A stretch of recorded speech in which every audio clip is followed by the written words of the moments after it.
মিষ্টি শোনা, তোমার রাগ হয়েছে? হ্যাঁ। কেন? বাড়ি যাব না। কেন? অনেক দিন হয়ে গেছে, বাড়িতে থেকে পড়াশোনা করতে হবে তো, এত মামা বাড়ি থাকলে হবে? বন্ধুরা, মিষ্টি সোনার রাগ হয়েছে। স্নান টান করে যে গাছের তলায় বসে আছে।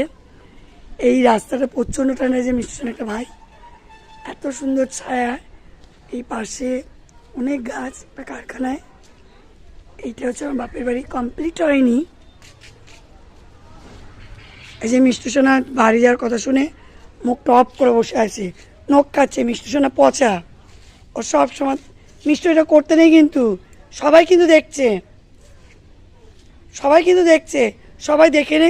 মিষ্টি সোনা একটা ব্যাড হ্যাবিট, ও সারাক্ষণে যে হাত দিয়ে নখ কাটে। এই যে সবাই কিন্তু দেখছে, সবাই পচা বলবে।